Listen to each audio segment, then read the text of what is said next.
Hello everybody, and a very warm welcome to a new season of racing in the Radical European Masters. This is the first stop in the Grand Tour of some of Europe's finest circuits, the former home of the Portuguese Grand Prix, the Estoril circuit, which is going to play host to a triple header this weekend, 3 hour-long races to look forward to. To guide us through the action, it is myself, Ben Evans, alongside me, Will Brown from Radical Sports Cars, and Will, it is a very high-quality entry this weekend. Yeah, absolutely, and headed here by James Littlejohn, who's a real veteran of Radical Sports Car racing in recent years, and he'll be sharing the SR8 with Tony Wells, a very experienced gentleman driver. And another very experienced driver is Alex Capadia, who is teaming up with Manhal Alos this season. And if you want somebody to make Radical go quickly, Alex is your man, and he might just help keep Manhal on the black stuff. Now, one of the drivers that was right up at the sharp end yesterday, Andrew Ferguson. Really great to see him so far up the field in his RXC Spider here, now with the Ford V6 EcoBoost power. And then alongside him on the second row of the grid is James Abbott, and he is sharing another of the Spiders in the Masters class with Paddy McLuhan. And Paddy, like James, a very quick, hard-charging young driver. So that is going to be a driver pairing to watch for. Here's the grid in full then as they line up with the starting drivers. So Littlejohn and Capadia on the front row, then Andrew Ferguson and James Abbott clear of Peter Belshaw and Colin Noble. And Ricardo Donor and Marco Cianchetti, Yanni Herpia and Jim Booth, John Corbett, the Australian driver, and Ozzy Yusuf.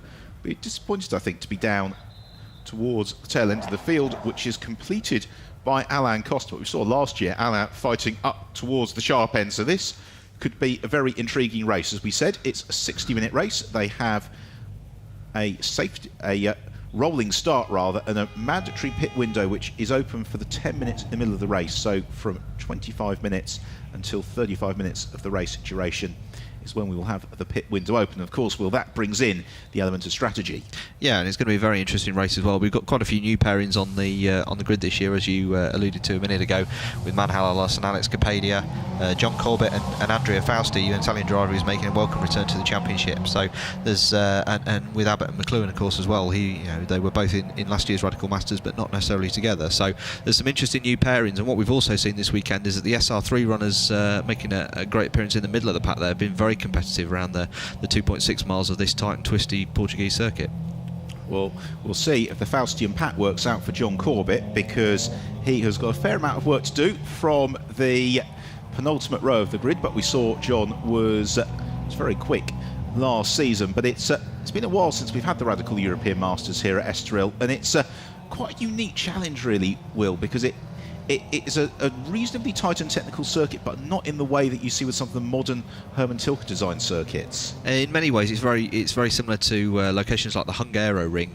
There's a huge amount of gradient here, lots of quite tight, medium-speed corners. So I think it'll really play into the hands of the SR3 certainly, and maybe with the way that the tyres are quite balanced as well with the RXC Spiders later in the race. But I think certainly in the early stages of the race, I think we can expect to see the SR8s pulling away at the start, certainly to begin with.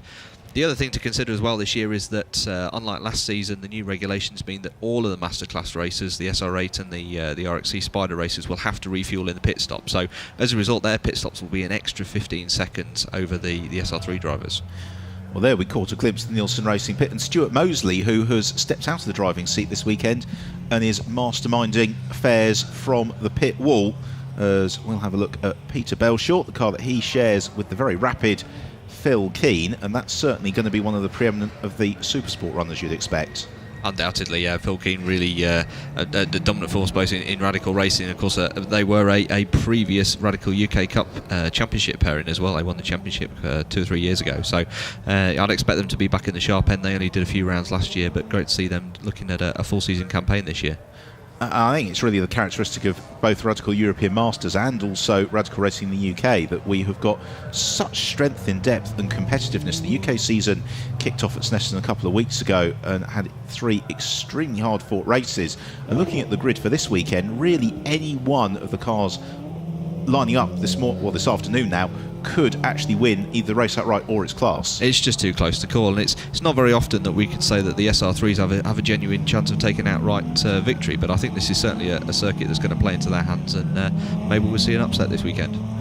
promises to be very exciting, as we just caught a glimpse of the aqua blue car of Jim Booth as Tony Wells and Alex Capadia pace the field through the final parabolica turn. The pace car about to peel off into the pit lane, and then we will be going racing for the first time in 2016 for the Radical European Masters as the field roll towards the gantry. What a magnificent sight they make as the heat haze shimmers. We wait for the lights to change, which they do now, and it's a good start from James Abbott, who gets squeezed towards the grass by Alex Capadia as the pair of them run side by side towards turn one. James Littlejohn rather is still in the mix as well, and it's Littlejohn who darts the inside. He leads through the first corner, clear of Abbott and Capadia behind. It's very congested, but they're all cleanly through. Yeah, so Abbott there squeezed right out onto the edge of the grass, but was able to use the V6 EcoBoost power to just give it a little bit more grunt and get into the first corner. But as you can see there, Littlejohn already had the line and is able to hold station at the front. Meanwhile, Peter Belshaw just being eased out wide. That's Alain Costa, who's made very good progress from the tail of the field. The other driver who's made a super start is John Corbett. He has jumped right up into about 5th or 6th place as they swoop out of turn 4 along the back straight behind the pits through the very fast kink at turn 5 and then into the downhill braking zone at turn 6. A challenging turn, that one. There's a further challenge behind him. Peter Belshaw, that's Ricardo Dona, who slithers to the inside. Yeah, and Belshaw looks to take the pass back there, not quite close enough to retake it. And all the while now, it's Corbett coming under pressure from Costa. Costa looks to the inside and very clean pass made there. Well, I was surprised to see Alain Costa lining up at the tail of the field, but what we had yesterday, which is when qualifying for this race took place, was a really humid, sticky, and actually wetter than you'd think day, which made for quite tricky track conditions. Yeah, there was an odd little bit of drizzle, certainly with some drizzle before the session started, and that made the track really quite slippery and greasy. It's still very early in the season here for racing, and I'm sure the circuit's still quite green from the winter period. Meanwhile, we were just catching a glimpse there through the parabolica of Alex Capadia looking to challenge to the outside James Abbott, and he's made it work. Brilliant move from Capadia. Now James Abbott in the red car sits right in his slipstream as the pair of them sprint down the start and finish straight towards turn 1. Capadia's got the inside line. Abbott's going to try and dispute it though. Can't quite hold on. He'll hope that Capadia slithers wide. It doesn't happen, and he makes the move stick, but already Littlejohn's advantage is some 2.7 seconds. Yeah, as this pair have squabbled, that's enabled Littlejohn just to get some breathing space, and he's already making hay and pulling away into the distance. And all the while there, we're seeing that's Ferguson just trying to get back onto the coattails of Costa. Meanwhile, some good scrapping going on behind. That's Ozzy Yusuf, who's just ahead of Ricardo Dona and Peter Belshaw. It's the black number 20 car of Alain Costa. He's in pursuit of Andrew Ferguson. We've got this nice group of cars beginning to form in this fight for 4th place. They're being joined by John Corbett. Then it's the gap back to Marco Ciancetti, the bright red SR3 RSX. He leads the Super Sport class, but for how long? Not very, because up the inside line dives Ozzy Yusuf. Yeah, look at this 3 adrift SR3s here. They're just tripping over each other. Identical SR3 RSXs. Of course, that model introduced at the beginning of last year, and nothing between those 3 drivers in Dona, Belshaw and Noble. Meanwhile, Andrew Ferguson, the blue Spider, he's got his work cut out, just clear of the SR8 of Alain Costa. Then it's another of the Spiders, John Corbett, just behind him. It's Corbett who bites into the apex at turns 9 and 10, climbing uphill out of the chicane, which was introduced back in 1994 as one of the safety measures following the events at the Imola Grand Prix that year, as through the parabolica on to complete the second lap of the race. And this time around, Alain Costa has got a good run on Ferguson, but we saw last time through, Will, these Spiders are quick in a straight line. Yeah, there's just so much torque with that 3.5 litre Ford EcoBoost V6 engine. Of course, turbocharged, unlike the 2.7 litre Radical V8 that's in the slightly lighter. Oh, and a big lock up there for Costa, but manages just about gather it up. But that's allowed Corbett just to close the air between him and the Monegasque driver a little. Well, we're watching the qualifying session for the Legends Cup just ahead of this race, starting one of the local support races, and the drivers in that session were getting it all wrong into turn 1, and it does seem to be particularly bumpy and tricky this weekend. Yeah, we also saw that there was one of the cars had an off there and just dropped a little bit of fluid on the circuit as well, so yeah, it's still quite treacherous out there. Meanwhile, Alain Costa through the twisty bits is all over the tail of Andrew Ferguson, but this is what Ferguson needs to do. If he focuses and exits from turn 4, from turn 6, from the Parabolica, it's going to be very hard for Costa to find a way through. Yeah, as we saw through the RXC Spider's debut season last year, the bigger tyre contact patch, the larger tyre package on the RXC Spider means that they just seem to have the edge on sort of tyre wear over the earlier generation of SR8 RX, which of course shares the same tyre and wheel size with the SR3. So it's one of those things. It's going to be a real cat and mouse, I think, all season. We'll see in the early stages of every race that the SR8s have maybe got the advantage in the early laps, but over the longer race distance of 60 minutes, then perhaps the Spiders are even closer this time now. Corbett's really got the bit between his teeth.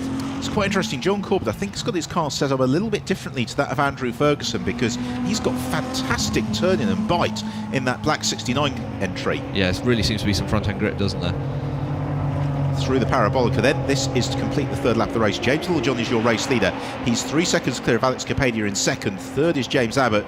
We are watching the fight for fourth place, headed by the blue Spider of Andrew Ferguson. Then it's Alain Costa, who is defending from John Corbett, and Corbett launches the inside. He might even go 2 for the price of 1 here, and has to brake very, very deeply. I think he possibly misjudged the entry speed. It's almost going to allow Alain Costa back through, but he chops across Costa's bows, and all of that brings Ozzy Yusuf so into the mix, with then Cenchetti in 8th place. He leads the Supersport class. Yeah, it was quite brave from Corbett there to show his hand so early down the straight, but no, timed it to perfection and pulled out into the slipstream. But a little bit of petulance on the exit there, but yeah, I think he was possibly muttering oaths to the patron saint of brake discs on the way into turn 1, because he came in very, very late on the brakes. I think he just misjudged the entry, had to gather it up. But now he can focus on keeping Costa behind him and taking his turn at Andrew Ferguson. And what the TV screen doesn't really show is just how hard downhill gradient there is into that first corner braking zone as well, as there are in so many places. But Costa looking to the inside now, and looks like he's going to retake that place. Does he? Yes, he does. Yeah, you've got to wonder whether or not it would have been worth defending that a little bit more robustly on the part of John Corbett, because it's all about the exit speeds and playing to the advantage of the car. Is always going to snap around and spins through the chicane. He takes Ozzy Yusuf with him for company. Nothing that Yusuf could do there. Corbett waits for a break in the traffic to get back underway, which he does now. Oh, and he just got caught out when the aerodynamic grip suddenly went away from him through the slow corner. It went to the mechanical grip. It turned out it just wasn't quite there. Yeah, and I'm not sure if he just caught Yusuf as well, or whether Yusuf braked and came to a complete halt there, I think in avoidance, and that was what caused his hesitation to get away. Yeah, I think Ozzy Yusuf completely innocent in that. It's a low-speed spin. Where do you go to avoid contact? And on such a tight and steep uphill part of the circuit as well. So it's now Jim Booth, who's got all the work to do again now. And Jim Booth, one of the stars of the Radical USA Cup, so he's making his European race debut over here this weekend in his new RXC Spider, and he's really looking forward to it. I mean, every time I've spoken to him, he's been so enthusiastic about racing at these great European circuits, and he'll be out for most of the season, I think. And good to see that he's carrying on the Radical European Masters tradition of fast food outlet sponsorship. Yeah, absolutely. I'm sure you're alluding to Swift's James Swift's Domino's pizza livery car from last year and previous seasons. Whereas Jim Booth sporting the logo of the Golden Arches. As now we've got a good scrap. This is Colin Noble and Ricardo Donor. It is for second place in the Supersport class. They're battling over 7th and 8th place in the race overall, as Colin Noble has a little bit of a sneak to the inside of Ricardo Donor. Donor not having any of that. And this is now particularly tricky because these cars, aside from setup tweaks, were essentially identical. Yeah, and this, of course, is Colin Noble Jr. So the Noble family is one who anybody that's familiar with radical racing will know that. You just see a repeat here again of Corbett's spin there. Yeah, again just unsettled slightly by that second chicane, and nowhere really for Yusuf to go, but straight towards the barrier and stopped. Great job stopping time, but that really has cost his race. But yeah, certainly the Noble family are very familiar with radical. Anybody who's familiar with radical will know them. His father a multiple radical champion, and Colin Noble Jr. himself the first radical SR1 champion, but not so much experience in the radical SR3. Yeah, and that year he won the SR1 Cup. He absolutely dominated it as well. I think he won all but one race. Yeah, and it wasn't an easy season either. Dan Vaughan really kept him honest right the way through the season. They were trading time, so it was very, very hard fought. He's since gone on to make a good name for himself in Formula Renault in Europe, and it's great to see him back here in the radical paddock. So here is the fight for fourth then, with Alain Costa, without now the distraction of John Corbett behind him, released to once more apply the pressure to Andrew Ferguson. Andrew doing what he needs to do, although he just misses the apex ever so slightly there through turn 6. Now, is that going to give Costa the opening as they swing on downhill? Got to be very careful of the AstroTurf and the exit of the corner.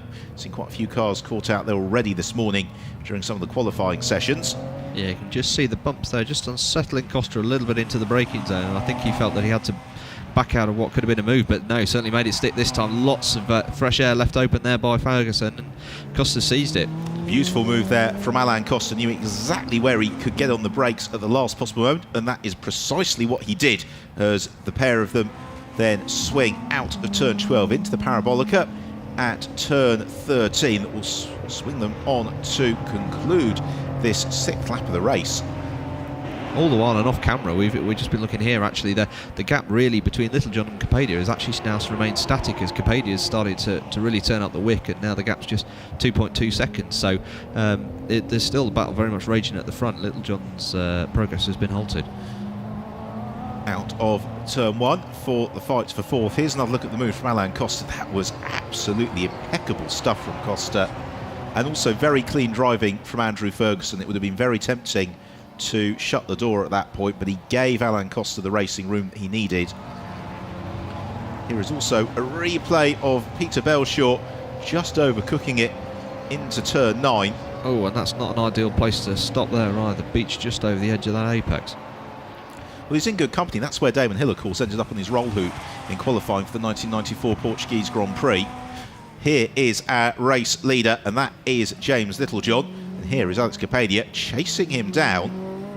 And what we're really seeing, actually, Will, through that turn 9 and 10 sequence, is the cars bursting through the limits of the aerodynamic grip, having to rely on mechanical grip. Yeah, you can just see both drivers there applying a little bit of opposite lock, so that's not going to be helping the rear tyre situation, you know, in terms of the overall race distance. You've got to remember this is a 60-minute enduro, and that managing the tyre strategy is very much part of it. But yeah, it's really where the drivers' prowess comes into question. And also, particularly as these are really and that was a very impressive lap from Capadia. He was almost half a second quicker than Littlejohn. I was about to say, of course, because these are the two pro drivers in the car, it's even more imperative that they leave some life in the tyre for maybe the less experienced drivers going to take over from them for the second half of the race. We've just seen here a replay of Jim Booth coming into that first corner.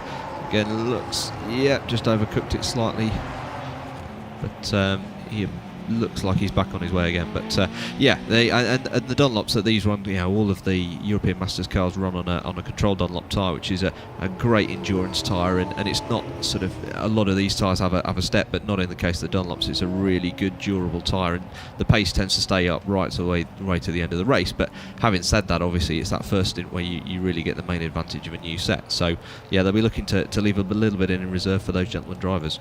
And also, as soon as you see the car moving about, as soon as you see drivers making corrections in slicks and wing prototype racing, it means that you're working the tyres possibly a bit more than you would have wanted to. This is the sequence where we saw them moving around last time. That looks appreciably smoother from James Littlejohn, a little bit more sideways from Alex Capadia. And it becomes a vicious circle as well, because what happens is you work the tyres hard, they get warm, they start to slide, you then have to correct it more, this works the tyre more, and you just end up going round and round in circles. So undoubtedly the smoothest way to drive any of these cars, not just the SR8 but the 3 and the Spider likewise, is you really have to let the car do the work, as we've said so many times before. And if you point it, if you look at where you want to go, it will instinctively steer that way. It's such a high level of aerodynamic grip, underbody particularly, the underbody aero is exceptional, that you only really have to sniff in the direction you want to go, and you'll find the cars there. Another very strong lap from Capadia. There you see it, almost 0.4 of a second cleaved out to James Littlejohn. But relatively speaking, he's at the stage where it's easy to do that. Once he gets to within a second or so of Littlejohn, that is the point at which he's going to really get into the turbulent air and then struggle to punch his way through it. Now, that is interesting. Alain Costa's romped away from Andrew Ferguson and is getting onto terms with James Abbott. This is a fantastic drive from Alain Costa. We spent most of the second half of last season talking about how well he was going and how much his pace had improved through the course of the year, and it's really continuing in the right direction in this first race of 2016. And what we have to remember as well, of course, is that Alan is sharing with the extremely quick professional Johan Scheer, who had a couple of one-off outings last year and really showed his true colours in being right on the pace. So there's absolutely no doubt that car's going to be as quick in the second half of the race as it is in the first. Just wonder if all is possibly as it should be for James Abbott. He was just struggling a little bit with understeer into turn 4. The car bucks and weaves over the bumps, heading downhill into turn 6, and again he understeers significantly. Almost contact there as Alain Costa went for a gap that closed on the exit of turn 6 as Abbott went for a later entry. Costa almost pounced. Fortunately, he was able to get out of it just in the nick of time. Yeah, as you say, just Abbott's lap time just seems to have dropped a teeny bit there. I'm just wondering if he's maybe got a little bit of a problem, but no, very narrow collision avoidance there, and Costa obviously being a little bit more prudent here in his passing approach. Here's another look at it then. James Abbott certainly made the mistake on the entry, but gathered up very nicely, looked to claim the late apex, and yeah, I've seen the fist raised from Alain Costa. I don't think James Abbott would have realised quite how close Costa was, but now Costa carries a little momentum along the start and finish straight, punching through the heat haze past the tribunes and then steeply downhill into the braking zone for turn 1. And James Abbott struggling to get the car turned in. He's certainly going to know all about it through the first corner, and again he has to take 2 bites at the wheel to really get the car hustled across to the racing line. That time it works out okay. Costa's not that much closer. Yeah, well, one of the things that comparative with the RXC and the SR8s is that certainly following an RXC Spider, because it's such a bigger car relative to the SR8, it punches a much bigger hole in the air, and the sort of the dirty air, the turbulence behind is so much greater. It looks like Costa's really close this time, but this time Abbott has to concede. Revenge, if you're Alain Costa, is a dish best served very coldly, because that was an almost identical manoeuvre, but that time James Abbott saw him, gave him racing room. Alain Costa elevating himself up into 3rd place. Here's another look at it. The gap was there. Costa just able to pounce and darted to the inside. And as you're saying, well, I think this is absolutely fascinating, because at the moment now, Costa is some 30 seconds back from Little John and Capadia. Here they are battling at the front of the field, but Johan Scheer is going to have the best part of 30 minutes to try and close that down against Malhals and Tony Wells. Now what you have to remember is that all of these 2 driver nominations as to who was going to start the race were all made by secret ballot, so the drivers all declare before the race, but they don't know who has picked, who in each team has necessarily picked their first driver. So up to the issuing of the driver list, this will have been a surprise. So that's why we've got a real mix-up of pros and AM drivers on the same starting order. I think that's always really nice. It gives you that dynamic as the race unfolds. We know we've got some very quick drivers who will be coming into the fray in the second half of the race. Well, James Littlejohn on this lap would appear to have responded a little bit, as Ozzy Yusuf is engaging in a little bit of lappery. Yeah, he's making his way back up through the field, isn't he, from his earlier stoppage. Of course he is. That was Colin Noble. Now, he's already on to turns with Andrew Ferguson. Ferguson off camera has been passed by Marco Cencetti as well. So Andrew Ferguson's pace has suddenly plummeted to a 1:47 last time around. Yeah, and he gives quite a wide line there through. It looks like, that's Noble able to, again, we were talking about this earlier with the SR3 being so quick round here, around these medium speed corners. He's really right on terms with that SR8. I'm just wondering whether James Abbott and Andrew Ferguson have taken a little bit of a gamble on the setup with their Spider, and it's giving them quite pronounced understeer at a relatively early stage in the race, because the other comparison is John Corbett, who is lapping a good couple of seconds a lap quicker than the other Spiders. Yeah, and tire issue is going to be really interesting here, because Estoril is just kicking up a dust there, but does he make it? Yes, he does. But Estoril's quite an abrasive circuit, as we've seen in so many other formulae, and I think that'll be really interesting to see how the tyres last at the end of the race. So now Colin Noble buzzing around in pursuit of Andrew Ferguson. Just takes half a look there, thought the better of it, but no, he's really right on the tail of that Spider now. And this is the really frustrating thing as well for Andrew Ferguson. He just wants to get on with his own race. For Colin Noble, he has got Ricardo Dona filling his mirrors, and Colin Noble's going to go for the brave one here. The Jack Villeneuve tribute manoeuvre around the outside at the Parabolica, but he leaves the door open for Ricardo Dona, and it's Dona who sneaks to the inside of Colin Noble as they come out of the Parabolica. The two SR3 RSXs, absolutely nothing between them as they sprint down the start and finish straight towards turn one. This is now going to be a battle of the brakes. Yeah, Noble caught napping there. He really wanted to get the toe off Ferguson down the main straight, but instead he found himself boxed up behind another similarly paced SR3. So that's relieved, of course, Andrew Ferguson to pull away and get a bit of breathing space. But luckily he's managed to hold on to the place and regain that from Dona. Great move as well from Ricardo Dona. Very opportunistic, saw a gap to the inside, didn't need to apologise, but already Noble is on to terms with Andrew Ferguson, and this time Ferguson can't defend through turn 4. Yeah, what a fantastic piece of racecraft from Dona there to sneak that opportunity. Colin Noble gains the place, moves into 7th position, and now they've got John Corbett on his recovery drive looking to come and join the party. This could be tricky here for Corbett. He's got a very quick SR3 ahead of him, and they're both bottled up behind Andrew Ferguson, but not for too long. Ricardo Dona finds a way past Ferguson, and now it's the turn of Corbett who draws alongside and also eases past. Yeah, but I don't think it's going to be as easy for Corbett to pass these two SR3s in front of him. They just look so nimble, don't they, certainly around the middle section of the lap. But going back to the point you're making earlier on, Will, about setup and tyre wear, John Corbett's got a very nicely handling car, but you just wonder, is he going to be asking too much of those Dunlop tyres by the time that Andrea Fausti takes over? Yeah, this is Andrea Fausti's first time out in the RXC Spider as well, so you know, we saw him so fast sort of 4 or 5 years ago in the SR3. He was really a dominant force with Marco Cencetti, who's racing this weekend with Maratiotto in this red car that we see here. But no, it's a very different matter. The balance of the Spider is very similar to the SR3, but yeah, he's really going to have his work cut out, I think. Here is our third place man, Alain Costa, and Costa is now 41 seconds adrift of the race leader, because even in clear air, Alain Costa is lapping a good 3 seconds lap slower than the leading duo, who are really setting the pace as we are about to get the pit window up and running.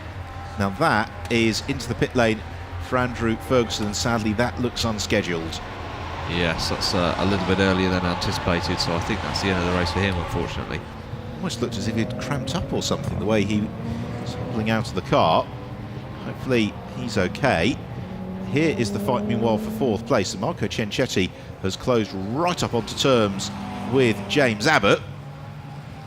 He was certainly thinking about it there, wasn't he, to the inside at turn 9. Thought better of it as they climb steeply uphill and onto this little plateau which sees them through towards the end of the lap.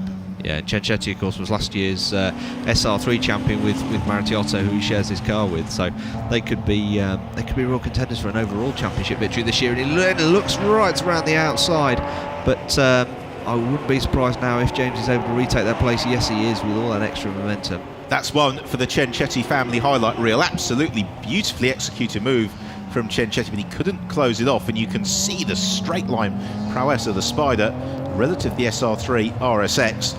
James Abbott buys himself about half a second or so, but he's now going to have to try and hang on to the remainder of the lap. We are only now 2 minutes away from the 10-minute pit window opening, and this is going to be fascinating to see at what point, particularly some of the cars that started with the gentleman driver who've got a pro waiting in the pit lane, at what point they duck in. And already coming through turn 4, Marco Cencetti has closed up to James Abbott. Just running down the order, so James Littlejohn still leads from Alex Capadia. In 3rd place it's Alain Costa. 4th is James Abbott in the Red Spider. 5th, leading the Supersport class, is the man we're watching now, Marco Cencetti. 6th place is Ozzy Yusuf. 7th is Colin Noble. He is the 2nd of our Supersport runners. 8th is John Corbett. 9th, Ricardo Dona. He completes the Supersport podium, clear of Yanni Herpia, Peter Belshaw, and then we have got Andrew Ferguson and Jim Booth. Yeah, I think it'll be really interesting to see the relative pace of James Littlejohn's co-driver Tony Wells and Alex Capadi's in Alos, in that they're two drivers that, while they've got a lot of radical experience, they didn't compete a huge amount last year. So yeah, it'll be interesting to see what gains they've made over the winter and what they can do. Now this is possibly going to be a little bit frustrating, I would suggest, to Marco Ciancetti, because he knows that he's got some very quick rivals in the Supersport class for the second half of the race, and he would have possibly liked to have made a little bit more ground over Colin Noble, over Ricardo Dona. Now, I think his best opportunity is that if James gets walked up behind Booth here, then he might be able to catch him in the middle section of the lap. But Jim Booth sure won't make life unduly difficult. He's doing exactly what Brian Poulter would have told him to do in the driver's briefing yesterday, which is sticking to the racing line. And as a result, he's going to make James Abbott do all the hard work. And now, indicator flashing from Jim Booth, he's saying to James Abbott, go around me, or is he? As Booth then gets it a little bit crossed up through turn 4, exactly as you predicted, Will. That gives the opening for Marco Ciancetti. Yeah, that's right. Just caught there the SR3 of Abbott there, but again, brave move there to go right out onto the paint and retake that place. These spiders are so quick in a straight line. And this is absolutely lovely, isn't it? Seeing these different types of cars with very varying characteristics around the circuit. Here we see it again. And Booth had his indicator on coming out of turn 3, which is why Abbott went to the high and Y line and then got caught out as Booth was... There you see the indicator on Booth's car, and I think that's what caught James Abbott out. But now they're both past the American driver. The pit window is now open as well.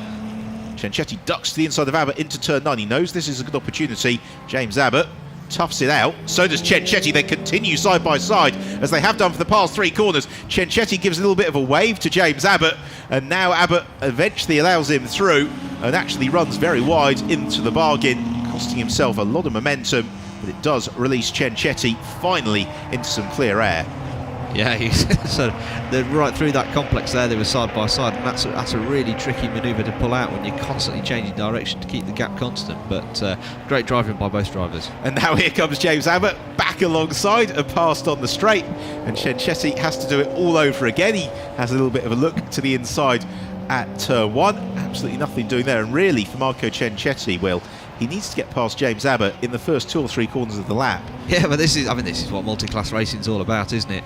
You know, you see it in all kinds of different disciplines, but you know, the relative merits of the 2 different cars are really played out so well on this circuit, because there's such a different nature to the first and last section of the course from the middle part. So it's going to be great, and of course we've got such a great roster of circuits this year in Paul Ricard and Spa, which is the next circuit that we visit, Silverstone of course, and all the way through to the final round at Jerez. I think it's going to be a fascinating season. There's some really great circuits that will suit different cars at different stages during the season.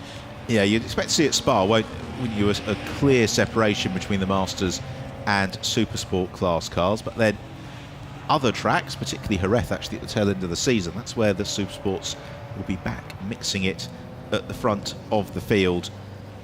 Yeah, and the nature of the championship as well, because it's a class-based championship, it is possibly the overall champion in the SR3 if you consider, continue to rack up the wins in your class.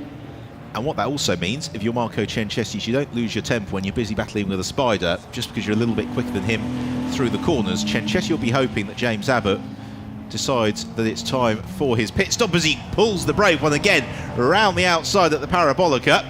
James Abbott says, well, fair enough, Marco. Ciancetti moves to the inside, which doesn't really serve any defensive purpose. James Abbott powers back past him, builds up about a 50 metre or so advantage as they get into turn 1. And you're absolutely right. This is, if you were to show why is multi-class racing so good, the last lap would have demonstrated it now. Meanwhile, here is Alain Costa. He is in to hand over to Johan Schier once the fuel has gone in. Schier is poised and ready. Should of course add that the fluorescent caps, by the way, aren't a fashion statement. It is to allow effective pit lane safety, but also to make it easy to track exactly how many people are working on the car at any given time and making sure that that isn't exceeding the regulations. With the exception of the refuelling phase, you're only allowed 2 members of staff to work on the car during the pit stop. So yeah, absolutely, it's just to keep the cost down. Obviously, it limits the number of staff you can have working on the car to limit the overall championship running cost for the season and continue to make it affordable. And you can sell the caps on eBay to 90s rave revivalists at the end of the season as well. Yeah, your glow sticks aren't required. Well, that's an idea, I have to say. Here is the race leader, James Littlejohn, as we approach half race distance, and he has really shaken off Alex Capadia in the past few laps. Capadia now 3 seconds back, but I just wonder if that's possibly Alex Capadia and Manhal Alos taking a gamble that Manhal has got the legs on Tony Wells in the second half of the race. Yeah, and Capadia may be just cooling his pace again to conserve the tyres, and of course it'll also mean that they don't have to maybe take quite as much fuel in the pit stop either, and play the longer game. And the other consideration, of course, that they'll both have is the relative pace of Johan Scheer in the car that he's just taken over from Alain Costa. He was about 50 seconds back from this leading duo, but he's going to have half the race to try and chase that down. It's not totally insurmountable. Should say, by the way, that the pit window, although it's from 25 to 35 minutes in the race, you can't go into the pits so you've gone past the pit lane open board, and the pit window remains open until the point the driver goes past that board. So what that really means is that the pit window is open from about 27 to 37 minutes. So if James Littlejohn times this well, Tony Wells might only have to defend this lead for 22 minutes.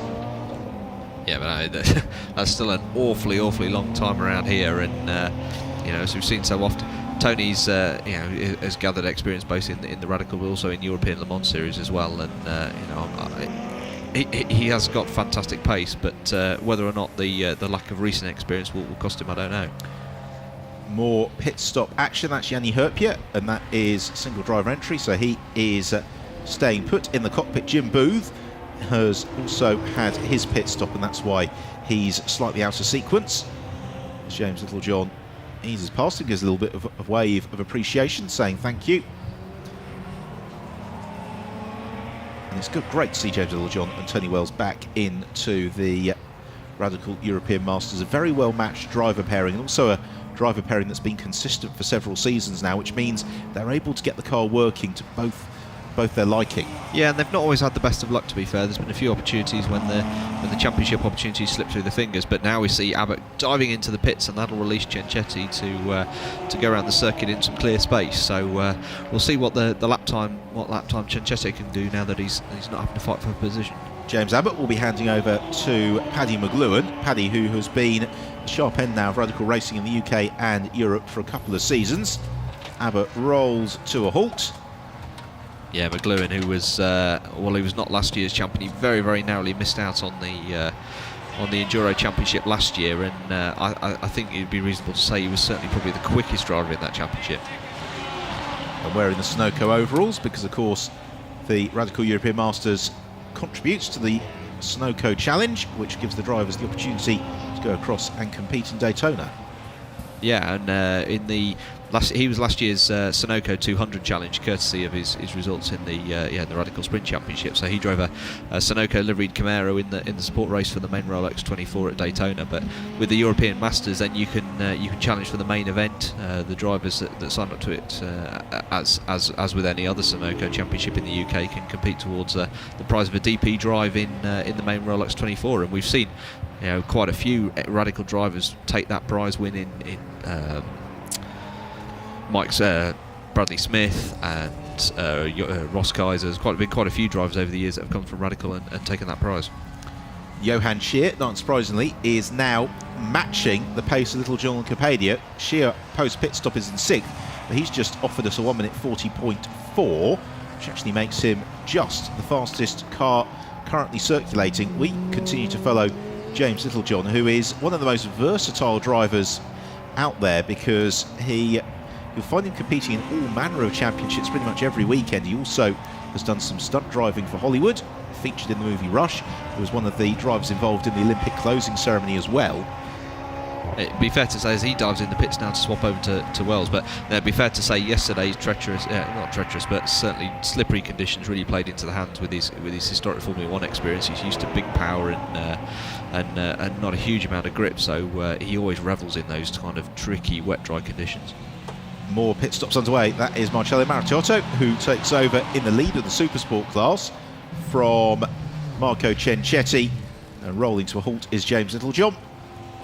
He jumps out. The fuel is about to go in as Paddy McLuhan on track and picking his way into the conclusion of the lap through turn 9 and 10.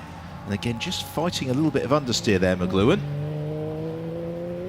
So picks up the throttle on towards turn 12, swinging through the left-hander, and then towards the parabolic ridge. Johan Scheer has just set another ferociously quick lap of 1 minute 39.9, and the next 25 minutes for Tony Wells, one would suggest, are going to feel really quite lengthy when he takes over. The same for Manhal Oz, but with Littlejohn pitting in, that has promoted Alex Capadia to the lead of the race, as Paddy McLuhan now comes back onto the lead lap of the race. Marcello Martiotto emerges from the pits. Now that is going to be a battle for position, for my reckoning, between Martiotto and McLuhan for 4th and 5th. Yeah, we're just in this little interim stage here where it's a little bit difficult to tell, isn't it, between with the various pit stops exactly just who is out the front. But yeah, with Capadia not having pitted yet, I'm surprised that he hasn't actually put in a few slightly faster laps in this period, just to try and build a buffer for when he hands over to Alos. But Tony Wells 3 wide through there, squeezed. And was there contact possibly from Phil Keane moving across the nose cone of Tony Wells? And that is the worst possible situation to emerge from the pits. Yeah, it was almost a scissors action, wasn't it, there? He just caught in the middle of two other cars and nowhere for him to go. I suspect he's probably just broken the world record for the highest ever recorded blood pressure, Tony Wells, because that was very, very worrying for him. This, of course, now is Andrea Fausti having taken over from Corbett, so yeah, we're going to see that car starting to come back through the order as well. Essentially, that move from Fausti was quite to put him on the lead lap. Yeah, actually was it. So that puts Fausti on the lead lap. So next time he comes up onto turns with Tony Wells, that will be for position. Now the big question is going to be, as Capadia is into the pit lane to hand over to Manhal Alos, is at what point does Manhal emerge relative to Tony Wells? Here comes our Supersport class leader, Marcello Martiotto. We can say that with confidence. And Martiotto will be chased down the start and finish straight by Paddy McLuhan. McLuhan has got Tom Ashton just in behind him. Ashton, having taken over from Ozzy Yusuf, another very quick driver. Yeah, it's a good few years since we last saw Ashton racing in an SR8. He used to share one in the UK with Gary Kane and his SR3 and PR6 as well in previous years. But yeah, it's been V8 and certainly European outings have been few and far between for the Silverstone instructor. But yeah, another very, very experienced radical racer is Ashton, of course, with his father also racing the SR3 in previous years. And Ashton looks to get the power down, attempting to challenge Paddy McLuhan. This is a battle for position, and this is where McLuhan is going to have to make sure that spider is as wide as humanly possible. Rolling into the braking zone at turn 6. Just about a third of the race remaining here, this season opener for the Radical European Masters. We've got 2 further races, of course, to come from these cars tomorrow, as Ashton looks to challenge to the outside of McLuhan. McLuhan glances across, sees where Ashton is, gives him racing room, but Ashton should be able to dart past. Indeed he does on the approach to the chicane, and that was very patient driving from Tom Ashton. It's a move that was about 6 corners in the making, but he converts it and is released up into 5th place. Yeah, you could just see that spider moving around a little bit on the braking as well, so I'm just wondering if that's possibly affecting McLuhan's pace. Yeah, I just think they've gone the wrong way with setup, as we've got a black and white warning flag for Andrea Fausti for exceeding the track limits. Meanwhile, Tom Ashton already onto turns with Marcello Martiotto, moves past Martiotto, takes 4th place. Martiotto, that's not as much of a concern, I'd suggest, as the fact that Ricardo Donor is closing on him very quickly. There is Donor at the back of your picture, and that is the fight for the Supersport class lead. So we have got plenty of great battles to look forward to. Now, looking at the lap times, if Ashton can catch up some, catch up to Shear or make any inroads into Shear, looking at their relative pace to the two drivers in front, he could have a real chance of a podium here. Now, Tony Wells has come through, and he is 15 seconds clear of Manhal Alos. We didn't see the Capadia and Alos pit stop, but that would suggest that they've lost a lot of time, because it was 12 seconds between them when Little John peeled into the pit lane. Now, that last lap from Tony Wells, this could be interesting, Will, was a 1 minute 45.1, and that is playing a 1 minute 39.5 from Johan Shear, but Shear is currently... Now, we were just waiting for the true pace of Alos, but a first sector there of... a 1 minute 39.1 from Johan Shear, the fastest lap of the race. He's 43 seconds back from Tony Wells, but he is 6 seconds a lap quicker. Now, this could be very, very interesting. Now, Alice has taken 3/10 out of Wells on the first sector as well, as we wait for the rest of his lap times to come up. So this whole leading pack now is just bunching up, and it's going to be a real climax in the last 20 minutes. Tony Wells is going to have to dig deep here, isn't he? Because he's got to hold his nerve. The difficulty is to start second-guessing himself. He just needs to get into a groove, because that 1 minute 45 second pace might just be, my maths is absolutely atrocious, but I think it might just be enough to preserve that lead, given the deficit that Johan Shear's got. And to be fair to Wells, as we saw at Monza last year, when the chips are down and he's got to defend in these difficult conditions, he's very, very good at making that car wide and being able to hold on for lap after lap and second guess where the driver behind him is trying to make his move. Here comes Manhal Alos. Now, what can Alos do? That last lap from Tony Wells was 1 minute 43.4. Now, that was better from Tony. For Manhal, it's going to be appreciably slower. It's a 1 minute 44.3, and he lost all of that time through the middle sector, Manhal Alos. A good second slower than Tony Wells. So as a result, Wells' lead goes out to 16.2 seconds. And that feels like Manhal will struggle to close it down. Waiting for Johan Shear to conclude his lap, and Johan does 1 minute 39.5. That's only 4 seconds quicker than Tony Wells, so it's a 39.3 second deficit. That's going to be tight.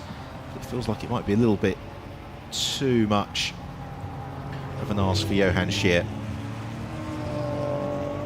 So for Manhal Alos, the key is just going to be to keep it consistent, and it's been a while as well, isn't it, since we've seen Manhal with a co-driver, but it's working out well for him this afternoon.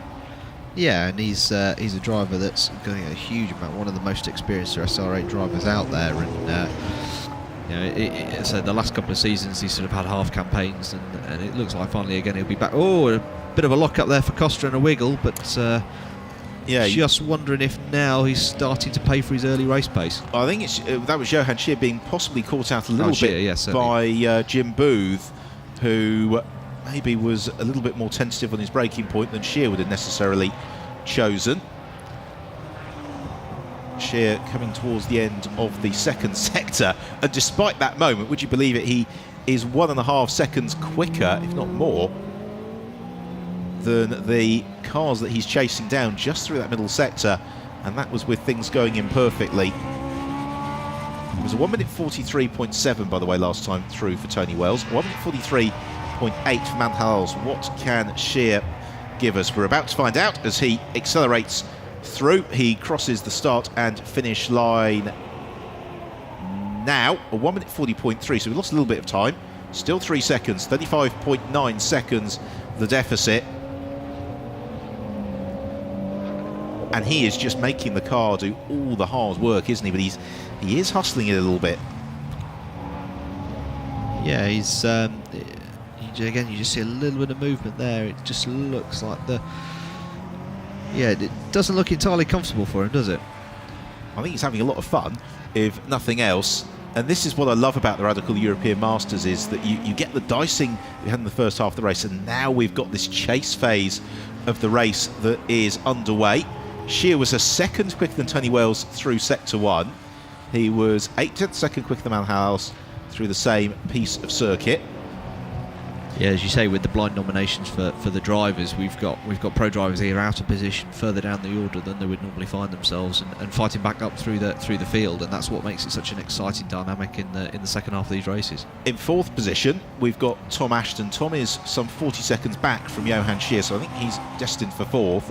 Fifth, leading the Supersport class, is Marcello Marattiotto. Sixth is Paddy McLuhan. Seventh, second in the Supersport class, going very well, is Yanni Herpia.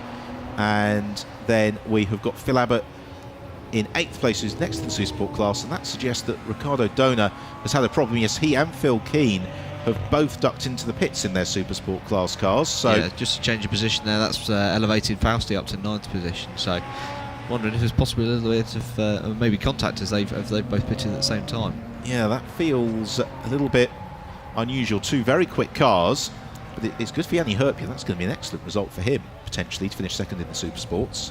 Yeah, the only Finnish driver in the field, but and one of the few solo drivers as well. So I think he'll be very, very pleased with that in his second year of European Masters. As we see here, this is he's back to Tom Ashton again, and fairly quiet around him at the moment. Some clear air and lapping in the 142s. I don't think he's going to challenge for a podium position now. He's not, but nonetheless, certainly in these early stages of the season, you never know how important the points that you gather on a relatively quiet drive to finish off the podium will be later on in the year, particularly once pit handicaps and the like start to work themselves through. Here is our second place man, Manhal Alos.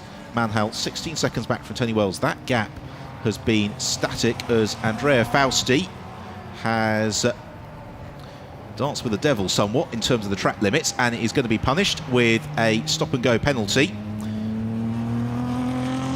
because he did get a warning about a lap ago, and that will keep him pretty firmly ensconced in 9th position as a result, which is a shame because he was right on terms with Phil Abbott, point to which the stop and go penalty was issued. Tony Wells has come past us a few moments ago. He's done a 1 minute 43.2. Alos, about to complete the lap, is doing a 1 minute 43.3. No change in the gap. Now, what about the progress of Johan Scheer? Have a little bit of a wait as we follow Tom Ashton. Johan Scheer, a 1 minute 39.8, 28 seconds his deficit to Tony Wells, with 14 minutes remaining. So they've got time for 7 or 8 more laps, depending on Tony's track position. It's going to be very tight, isn't it? I mean, I would think even possibly if Alas can get his elbows out, I think Johan might struggle here. It really depends on how quickly Johan Scheer can get past Manhal. Yes, If he is able to dispatch Manhal fairly quickly, then Tony Wells could be fair game. And of course, this is taken into account that he doesn't meet any other traffic on the way either. Here is our race leader, Tony Wells, and I think it's worth reflecting on Tony's career trajectory, Will, because it really shows how the Radical Racing ladder can take a driver from being essentially a complete novice up to somebody who's leading an international sport prototype race. Yeah, so he started out in the what was then the Radical Clubman's Cup. This was before the SR1 Cup existed, and after a few years in that, through the UK Cup and the SR3 Challenge and into Europe. Yeah, he's been there or thereabouts for a very long time, and really one of the fastest gentleman drivers out there. Now since with some additional experience in LMP2 car with Murphy's prototypes as well, and really was on the pace there as well. So it's great to see that drivers can make a good step into international GT and sports car racing from the European Masters. I remember when Tony Wells came into the Clubman's Cup, and it's just really a case of he's worked very hard. He teamed up with James Littlejohn very early on, once he went into the longer 2-driver races, and has just really learned and worked at his craft. And as he's looked to step up through his career, there's been a Radical that's been that little bit quicker that he can move into. Yeah, and now of course with the GT3 that's making its debut here at Estoril in the GT Open this weekend, there's another step at the top of the ladder, as well as the SR1 at the bottom. So the ladder is ever longer than before. And I always get really excited at this time of year with the first of the UK rounds was a couple of weekends ago at Snetterton, with all the new drivers that come through, and you just know that some of these are going to be stars of the future. Yeah, exactly. And you look at the UK rounds, which are completely sold out at the moment. You've got you've got a list of reserves that other championships would envy as their entry, and it means that you've got these drivers who are on the bubble of moving up into the European competition, either for the second half of this season or into next year. And even some of the SR1 drivers that have come through the first year. I mean, take for example Mark Richards, who has had just a single season in SR1 and then straight on the pace in the SR3. So it just shows you how well, if you're prepared to put the graft in, as it were, and certainly get the fitness up, that you can progress pretty quickly. Getting in amongst the traffic now is Mahal's. Here is Johan Scheer, and just the poise of that car is radiating pace and aggression. Yeah, and look at that, the gap down now just over 7 seconds, so he's really got the bit between his teeth. Certainly he'll be able to see that car ahead of him now.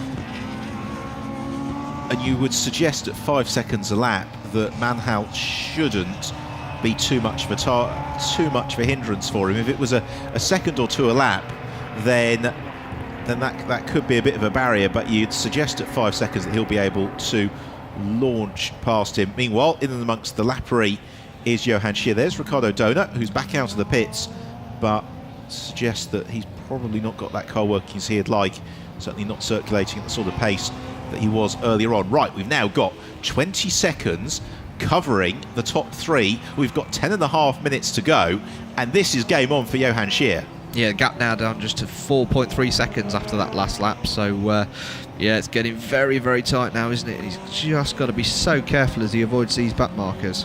Yeah, he got caught behind Ricardo Donut there, and that's probably cost him about half a second or so through turn 4. But at the current rate of capture, I suggest that Johan Scheer is going to be onto turns Manhalos to look to challenge into turn 1, which could be absolutely ideal for him.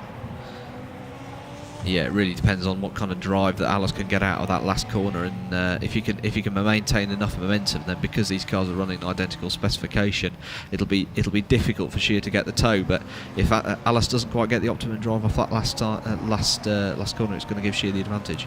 You also wonder just how much Manhalos and Tony Wells are being told via their pit board as well about the progress of Johan Scheer, because you don't want them to get unduly distracted.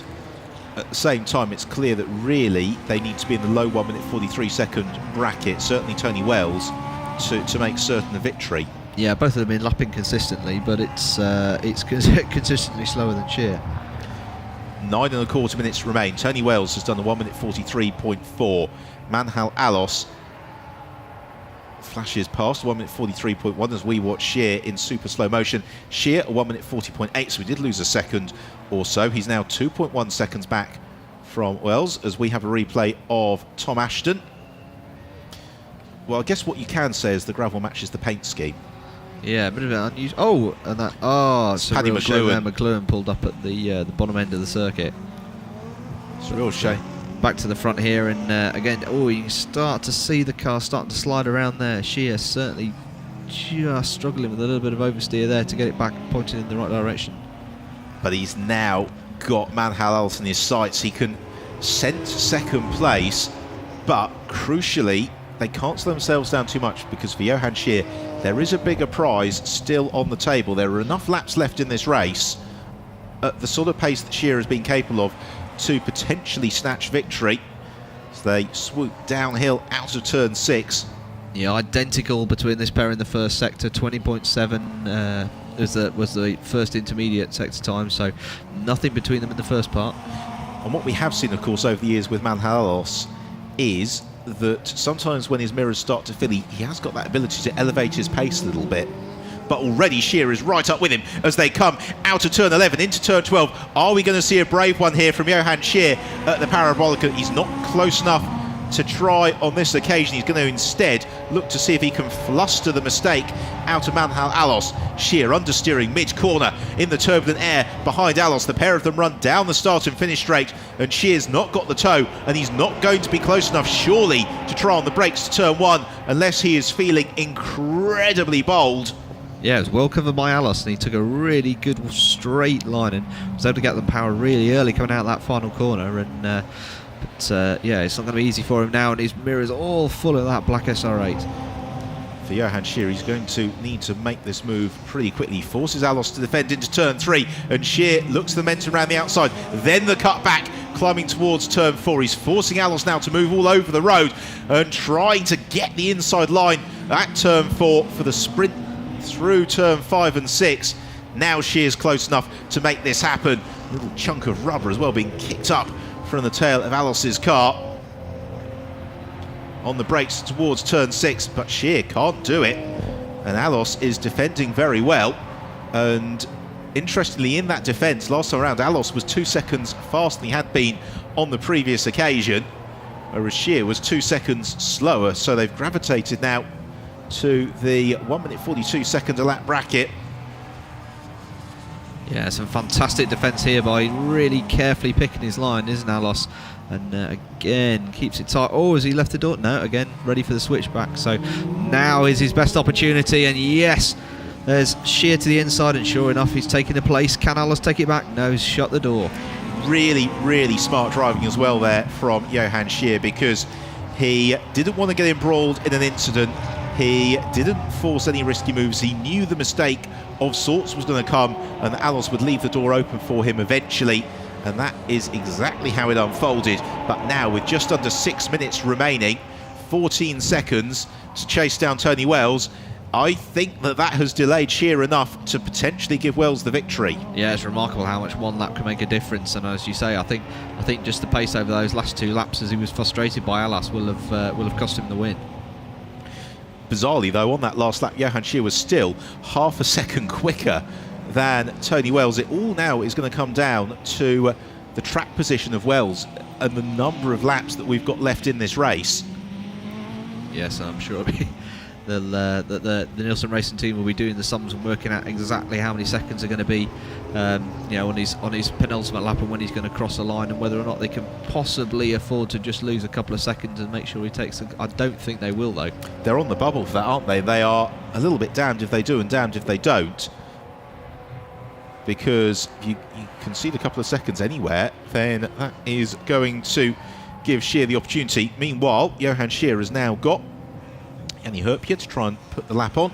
Herpia currently second in the Supersport class to Marcello Martiotto, and it's Phil Abbott who is completing the Supersport class podium in the car that he took over from Colin Noble Jr. Shear a little bit frustrated here by Herpia, who has again stuck to the racing line, making the hard work be done by Johan Shear. There is a very anxious looking James Littlejohn, who I think would rather like the checkered flag to come out at this moment. Yeah, and it's going to be...